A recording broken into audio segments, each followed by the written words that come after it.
May gagawin na naman tayo mga kaidula dito sa loob ng aking bahay. Ayan o. Babarnisan. Kasi mga kaidula, bukas na yung barnis niya.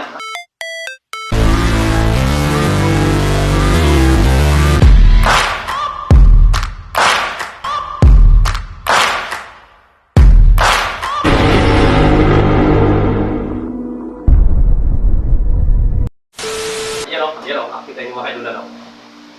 Ayan, madali lang naman din. Kung makikita nyo mga kaidulan, ito may butas o. Pinapalan ko na yan.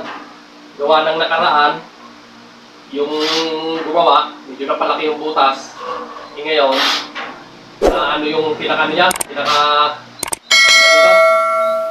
ano na to, doorknob. Itong doorknob na ito mga kaidulan, ako nang gumawa nito kahapon. Ito, ginawa ko kahapon.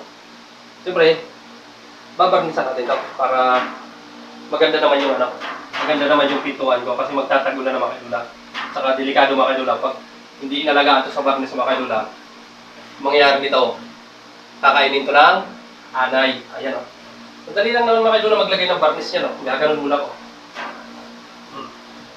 Bakit napakadali lang? Ganyan lang o. Hindi ka na mahirapan pag lagay-lagay nito. Ayan o. Punas mo lang ng punas dyan o. Dapat mabilis lang yung pagpunas mo kasi mga kaidulan.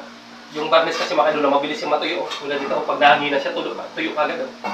Ano, natuyo na. Yan, di ba? Mabilis lang, oh. Matuyo. Kailangan ipunas kagad. Yan lang. At least maganda na naman yung aking pinto. Ito mga kaidulan, dalawang beses ko ito, lalagyan pag medyo tuyo na. Patungan ko ulit. Yung dating naglagay dito, basta na lang nilagyan, no? Kaya nagtulok-tulok. Di man lang inayos. Di ko kasi hinabutan. Yung naglagay dito dati dito, nasa trabaho ako, pinalagyan. Kaya ito yung nangyari. Yan, di ba?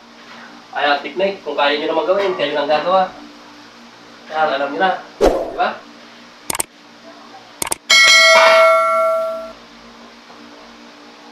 Ganun lang mga kaidula. O, kita nyo na kung gaano kaganda. Siyempre, lalagyan ko lahat yan. Ganyan ang technique. Kung kaya naman natin gawin, gawin na natin. Yeah!